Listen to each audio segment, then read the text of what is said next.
Salut tout le monde, bienvenue pour cette nouvelle vidéo. Il s'agit aujourd'hui de l'unboxing du smartphone Xiaomi Mi 8 SE.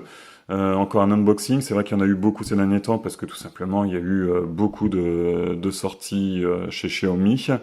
On avait fait en particulier le Redmi 6, le Redmi S2, il y a eu aussi le Mi 8. Alors les tests, on a mis un peu de temps pour faire les tests parce qu'on est en train de se réorganiser, mais le Redmi 6 sera disponible cet après-midi sur le blog. Le Mi 8 et le Redmi S2 seront disponibles dans la semaine sur le blog également. Voilà. Et puis, autre bonne nouvelle aussi, à la fin de la semaine, normalement, je vous fais un petit unboxing un peu particulier, celui du Vivonex, qui est actuellement en précommande dans la boutique Fundroid.fr pour 720 euros, si je ne me trompe pas. Voilà. Bon, revenons-en à notre Mi 8 SE, puisque c'est aujourd'hui la star du jour. Donc voilà, on va procéder à l'unboxing, on va voir ensemble le contenu de la boîte, mes premières impressions sur le design du smartphone, et puis on va l'allumer, voir un peu très rapidement ce qu'il nous offre à l'intérieur. Donc la boîte, bon, elle est assez classique, on va pas s'attarder là-dessus. On a la version 4 Go de RAM, 64 Go de ROM. Voilà, c'est un smartphone qui m'a été envoyé par la boutique chinadroid.fr, qui le vend actuellement un peu moins de 285 euros. Par contre, avec la version 6 Go de RAM. La version 4 Go, ils me l'ont envoyé un exemplaire, mais elle n'est pas encore affichée sur leur site, donc elle sera certainement un peu moins chère, ce qui fait un super prix pour un tel smartphone. Voilà, bon allez, on va procéder au déballage pour voir ensemble le contenu de la boîte. Donc bah voilà, c'est devenu un peu le standard actuel de chez Xiaomi. On retrouve le smartphone qui est voilà protégé vraiment à l'intérieur de la boîte. Donc au-dessus, on a un étui cartonné qui abrite bon notice, mode d'emploi, même pas de mode d'emploi, enfin bon, notice pour la garantie, tout ça. À l'intérieur, eh bien, on a voilà un adaptateur USB-C jack, parce que le smartphone n'a pas de prise de jack malheureusement. Le trombone pour le tiroir SIM. Et puis, l'autre bonne nouvelle, c'est ça, c'est l'étui silicone. Comme on voit sur, pardon, excusez-moi, comme on voit sur la plupart des modèles actuellement chez Xiaomi. Donc bon, un étui souple en silicone, de bonne facture, un peu plus fin au niveau des antennes pour laisser passer le signal. Ouais, je sais pas si on arrive bien à voir. Hop, je vais faire peut-être une mise au point, ça sera mieux. Voilà. Donc voilà, une partie un peu plus transparente, un peu plus fine, pour laisser passer le signal. Voilà. Bon. Toujours, enfin, on est toujours content d'avoir ça. Allez, on va être gourmand maintenant. Merci Xiaomi de rajouter des petites protections d'écran. Merci beaucoup. Voilà. Bon, on a bien évidemment le smartphone. Je l'allume, mais on va revenir dessus dans un tout petit instant. À l'intérieur de la boîte, on a un bon gros chargeur. Bon, là, c'est la version chinoise, donc voilà. Après, à savoir que si vous commandez les versions chinoises sur Chinadroid, ils vous offrent le petit adaptateur pour pouvoir le recharger sur les prises secteur européennes. Donc voilà, il s'agit d'un 5 volts 3 ampères. Le smartphone a démarré, bonne nouvelle. On a donc aussi un câble, voilà, USB-C, câble de grosse section, bon, rien de transcendant. Et puis le trombone était avec l'étui en silicone. Voilà pour le contenu de la boîte. Le smartphone donc arrive sous MIUI 9. Je vais le démarrer rapidement, puis après on fera un petit tour du design. Voilà, on va juste, oui. Je vais rajouter mon Wi-Fi, je reviens, ne quittez pas. Comme ça, on va pouvoir checker ensemble les mises à jour. Ça y est, c'est parti. Bah, ce qu'on va faire, on va enlever le film plastique. Comme ça, on pourra mieux apprécier l'écran.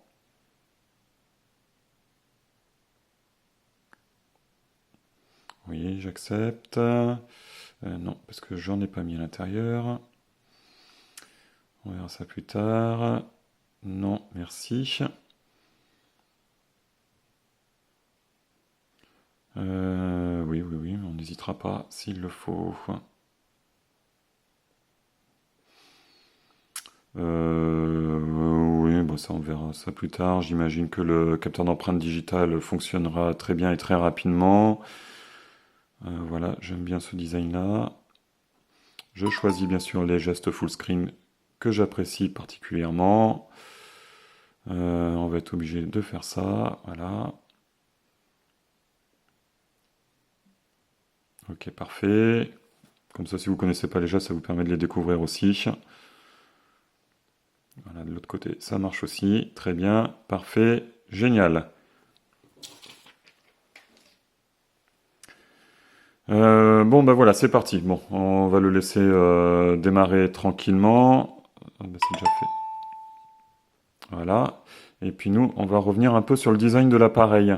Donc, bon, dès qu'on le sort comme ça, dès qu'on le regarde, on pense tout de suite au Mix 2S, un smartphone qui a une forme un peu plus...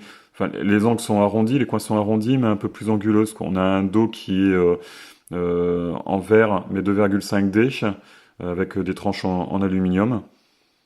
Voilà, mais c'est vrai que ça fait penser au Mix 2S, mais avec un format un peu plus compact. Donc pour les caractéristiques, on est ici sur un écran de 5,88 pouces. Alors la bonne nouvelle, c'est que malgré qu'il soit d'une gamme légèrement inférieure que le Mi 8, on conserve un écran Super AMOLED. Ça, c'est vraiment la bonne nouvelle.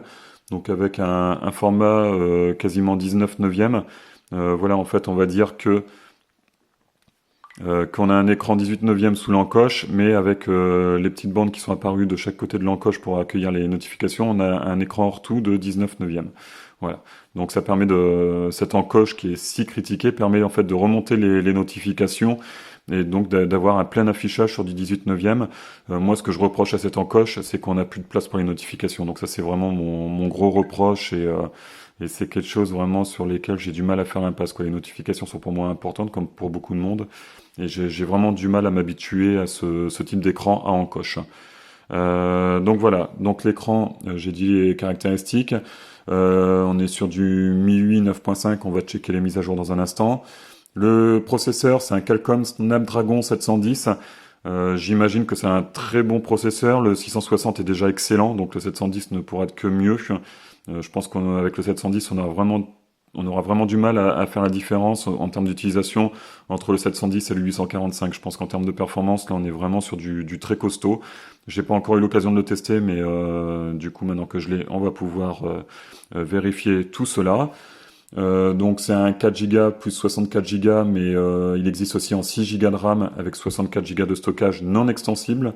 Donc ça, c'est la petite critique qu'on pourra lui formuler, qu'il ne soit disponible qu'en 64 Go de stockage interne, ce qui peut faire juste pour certaines utilisations. On a ici un double capteur photo. Donc le double capteur photo positionné à la verticale dans le coin supérieur gauche, qu'on retrouve sur tous les modèles actuels de la marque. Donc celui-ci intègre un capteur Sony IMX 383 de 12 millions de pixels, plus un second capteur de Samsung 5A5 8 de 5 millions de pixels. Donc une configuration qui sera vraiment là pour les effets bokeh. Voilà. Ensuite, on a un petit capteur frontal à l'avant, le voici, apparemment avec un flash LED. Donc là, c'est un Samsung de 20 millions de pixels, donc ça devrait être plutôt pas mal. On a la reconnaissance faciale, on a le capteur d'empreinte digitale au dos. Il est pour l'instant, dans cette version-là chinoise, pas compatible avec la B20, ni la B28. La version globale aura la B20, la B28, je ne sais pas encore. Et puis voilà, et la batterie, on a une batterie de 3120 mAh. Mais ça peut paraître faible, mais vu les progrès des processeurs, avec en plus un écran Super AMOLED, ça devrait être plutôt sympa. La prise en main est plutôt sympa parce qu'on a vraiment un smartphone qui est très compact. Alors ça, c'est vraiment ma première bonne impression. Enfin, très compact, c'est relatif. Mais comme ça, à première vue, je le sens même plus petit qu'un Redmi Note 4. Il est très fin, il fait 7,5 mm, ça se ressent tout de suite quand on le prend en main. Le poids est correct, il fait 164 grammes. Voilà, les dimensions, il fait 147 mm de hauteur pour 73 mm de large. Donc là, au niveau compact, c'est plutôt pas mal. Voilà, bon, on a quand même des bandes noires tout autour de l'écran. Bon, qui sont quand même là, bien présentes. Voilà. Bon, avec une bande noire en bas aussi. Bon, c'est un peu limite quand même au niveau des bordures, hein, pour être franc. Bon, déjà j'aime pas le notch, mais ça c'est vraiment un goût particulier, un goût personnel, donc ça je peux pas vous dire c'est bien ou c'est pas bien d'avoir le notch. Ça chacun fait avec ses goûts. Par contre, c'est vrai que les bandes noires autour de l'écran, il y aurait pu avoir un petit effort de fait quand même. Voilà. Bon, sinon, globalement, le smartphone, enfin, sur le design, me plaît quand même pas mal. Il aurait même pu m'intéresser s'il n'y avait pas ce notch, mais bon, ça après, on va pas revenir là-dessus. Sur les tranches, on retrouve un capteur infrarouge, content de le retrouver ici alors qu'il n'y est plus sur le Mi 8. On a donc le fameux micro anti-bruit pour améliorer la qualité des communications téléphoniques, un port USB-C. On a une grille pour les haut-parleurs, pour le haut-parleur, et une grille pour le micro. Voilà. Ensuite, ici, on a le port double nano SIM, enfin le tiroir double nano SIM. Ici, les boutons volume qui ont un tout petit peu de jeu, bon. Et puis un bouton power qui est assez sympa, qui est strié, très légèrement strié. Donc au toucher, on fait vraiment la différence et ça, c'est plutôt pas mal. Voilà. Puis esthétiquement, je trouve ça sympa aussi. Voilà. Allez, comme je vous l'ai dit tout à l'heure, on va checker les mises à jour dans un premier temps. Voilà, hop.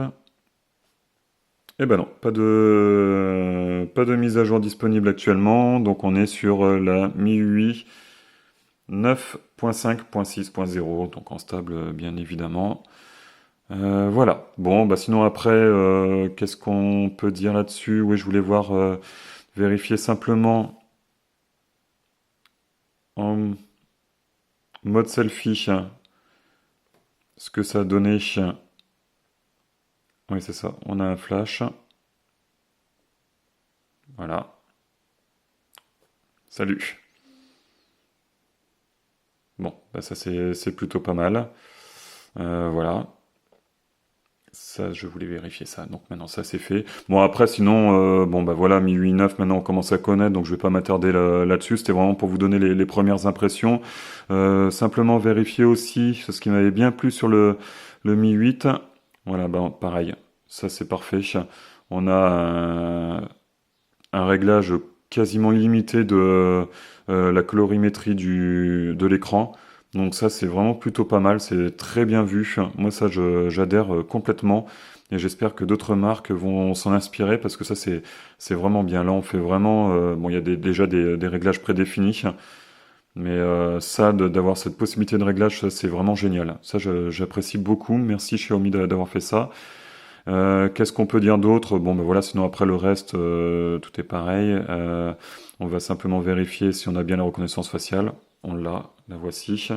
Après avoir avec la globale, parce que je me souviens du Redmi Note 5, au début elle n'était disponible que sur la version chinoise et sur la globale elle a mis un peu plus de temps à venir. Bon bah voilà, sinon un peu c'est à peu près tout ce que j'ai à dire. Ce que j'avais reproché au Mi 8, c'était un peu le manque de luminosité, ce qui semble être apparemment un peu le cas aussi sur celui-ci.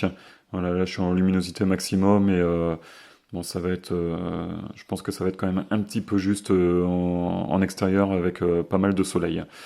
Bon, bah voilà, c'est tout ce que je voulais dire. Un smartphone plutôt sympa, très bien placé en prix. Je vous rappelle qu'il est à 285 € chez China Droid. Donc un smartphone avec un processeur 710, un Snapdragon 710, je vais y arriver.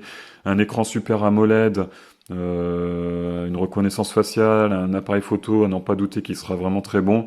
Là, on a vraiment un super smartphone. J'ai même, à la limite, une petite préférence pour ce Mi 8 SE que pour le Mi 8.